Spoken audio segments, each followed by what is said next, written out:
Hello everyone and welcome into today's video where we will be checking out Loopring. And first of all we will check out the Q4 update with all the recent news, but also a 2021 recap with the major milestones and the overall performance of Loopring, and then also a bit of a 2022 and beyond future outlook, along with the price charts on what has been happening in the past couple of weeks, and also my predictions for 2022. So without any further ado, you can smash the like button or subscribe and let's go. So first of all, we can see a couple of major milestones for 2021. However, we will check them out in more detail after the Q4, where the major part was the introduction of the counterfactual Loopring wallet, which even had its own article over here. We won't go through all of this article, however, just pinpoint the most important info. What is the counterfactual wallet? It is basically a layer 2 solution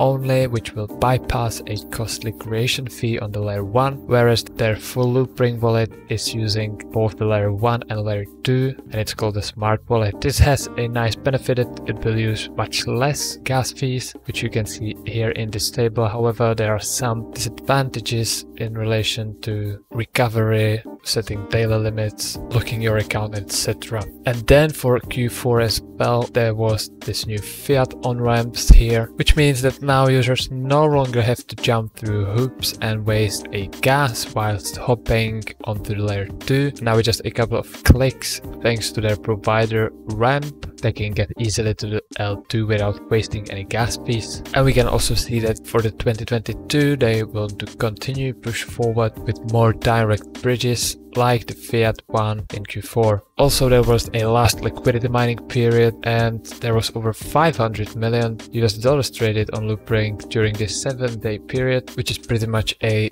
quarter of Loopring's market cap today, so that's pretty huge. Also, they've upgraded the Loopring exchange, which I think we've covered in one of the past videos. And finally also the VIP tiers here, which we've definitely covered, and I think they are quite controversial. You can check it out here in the top right hand corner if you haven't already. Then they have also introduced a Loopring University content series. If you want to get into the Loopring ecosystem, so you have all different guides and tutorials. If you have any troubles with Loopring, they have also set up now a Loopring support desk, which I think was about time to do so. Definitely a great addition. And then they have also reached in Q4 a record all-time high in protocol fees, consisting of $300,000, and these could have been earned by users who were contributing productively for good of the protocol by LPing, and soon also by voting and insuring. Also, there was a lot of media coverage from CoinDesk all the way to Bloomberg or Daily Quay.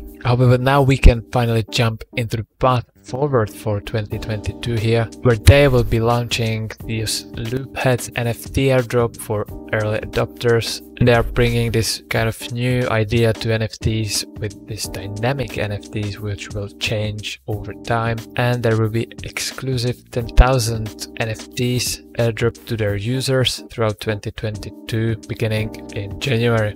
So if you are interested, definitely learn about on this link here. Also, one of the major announcements here, I think, is that Loopring will be launching their HQ in the actual metaverse, and they are choosing Decentraland, which we've covered previously on the channel as well. Decentraland is a virtual world, basically a metaverse running on Ethereum. They have their own token as well, and now it seems that other crypto projects are starting to integrate even more with them, so you will be able to visit the Loopring HQ in 2021, it seems. And then some updates for NFTs on Loopring Layer 2, and as we mentioned, more direct to Loopring Layer 2 integrations like the fiat on-ramps. And next we have multi-layer wallets, so they will maybe cover Optimism and Arbitrum in the future as well. And then as for many other projects, to give a bit more decentralization, they are planning to initialize the Loopring DAO, where the users will be able to vote on the future of this project, and it should become an integral component of the V2 tokenomics, so some big updates I think coming in 2022 for Loopring, and finally some further exchange improvements, which is one of the core parts of the Loopring ecosystem. To put this out of the way, let's jump into a bit of a price predictions for Loopring, because at the moment it is sitting on the spot number 69, which is really nice, with a market cap of just over $2 billion US dollars. And in my opinion, for this project there is still some room to grow, definitely by looking at 2022 roadmap, but also on the 2021 performance. It is offering some very unique features which could be very useful, and it's still planning to expand even more, and I think the market cap should be easily in the range of about 4 billion up to something around 8 billion US dollars. And if we look at this range, there are projects like the Decentraland, which we've mentioned just a few moments ago, but also the FTX token, one of the big exchanges, or quite a similar project which is called Phantom here, which has a bit larger market cap of just over 7 billion. So I think that Loopring could easily get to very similar level as a Phantom, for example. And with this, let's jump into the price charts here, where we can see some new developments over here. The price is starting to fall a little bit from the previous all-time highs here in the early December.